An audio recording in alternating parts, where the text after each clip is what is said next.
नमस्कार दोस्तों, आज के हमारे इस वीडियो में हम आपके लिए विनायक चतुर्थी की व्रत कथा लाए हैं और उसका महत्व लाए हैं। दोस्तों, चतुर्थी भगवान श्री गणेश की तिथि मानी गई है। धर्म शास्त्रों के अनुसार अमावस्या की आने वाली शुक्ल पक्ष की चतुर्थी को विनायक चतुर्थी कहते हैं।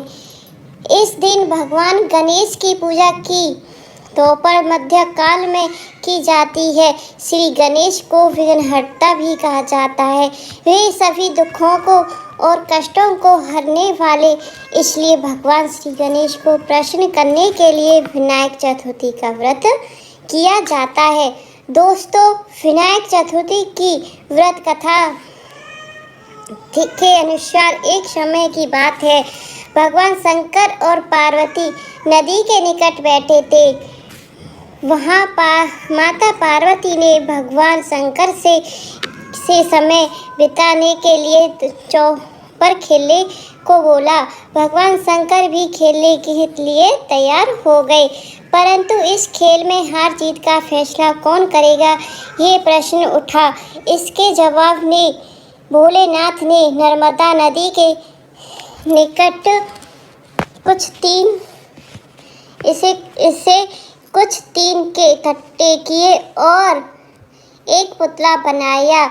उसके प्राण प्रतिष्ठा कर कष्ट कहा, बेटा, हम चौपर खेलना चाहते हैं, परंतु हमारी जीत हार करने के लिए कोई नहीं है, इसलिए तुम बताना कि हम से कौन हारा कौन जीता। भोले बाबा और पार्वती इन्हें चौपर का खेल शुरू कर दिया। यह खेल 3 बार खेला गया और संयोग वर्ष तीनों बार माता पार्वती जीत गई। खेल समाप्त होने पर उन्होंने बालक से कहा कि हार जीत का फैसला करो। तब बालक ने महादेव को विजय बता दिया। ये सुनकर माता पार्वती क्रोधित हो गईं और क्रोध में आकर उन्होंने बालक को श्राप दिया और बोली, तुम्हारा एक पैर टूट जाएगा और तुम कीचड़ में पड़े रहेंगे। ये सुनकर बालक माता पार्वती से माफी मांग गई और बोला, मैं अज्ञात वर्ष में किया है, किसी दिवस से नहीं। तब माता पार्वती ने उसे कहा, स्थान विनायक चतुर्थी के दिन गणेश पूजन के लिए कन्या आएंगी, उनके कहे अनुसार तुम भी पूजन करना, ऐसा करने से तुम मुझे प्राप्त करोगे। ऐसा कहकर माता पार्वती भोले बाबा के साथ कैलाश पर चली गई।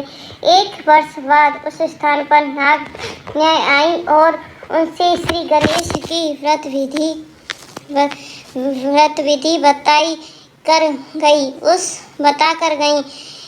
गई। उस बालक ने 21 दिन लगातार गणेश जी का व्रत किया, जिसे प्रसन्न होकर उन्होंने बालक को मनवांछित वर मांगने को कहा। तब बालक ने कहा, हे विनायक, मुझे इतनी शक्ति दीजिए कि मैं अपने पैरों से चलकर अपने माता पिता के पास पहुंच जाऊं। बालक को यह वचन देकर विघ्नहर्ता श्री गणेश अंतर ध्यान हो गए।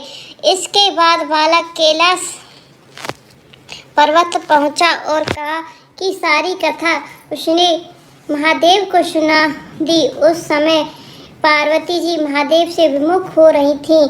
माता के दुष्ट होने पर भगवान शिव ने बालक के बताने के अनुसार 21 दिनों तक व्रत के प्रभाव से माता की नाराजगी दूर हो गई और वो स्वयं महादेव से मिलने कैलाश पर्वत पहुंची।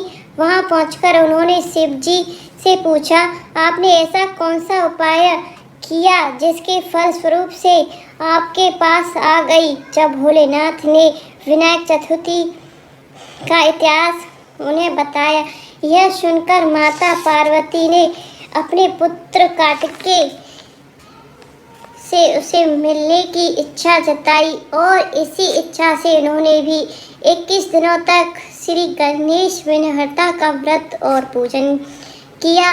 व्रत के 21वें दिन कार्तिकेय जी की स्वयं पार्वती जी से मिलने आए। कार्तिकेय जी ने ये व्रत विश्वामित्र जी को बताया। विश्वामित्र जी ने 21 दिनों तक व्रत गणेश जी से जन्मों से मुक्त होकर ब्रह्म ऋषि होने का वर मांगा और गणेश जी ने उनकी यह मनोकामना पूरी करी। इस प्रकार विनायक चतुर्थी का व्रत मनोकामनाएं पूर्ति के लिए कहा जाता है। अगर वीडियो अच्छी लगी हो तो लाइक और सब्सक्राइब करें।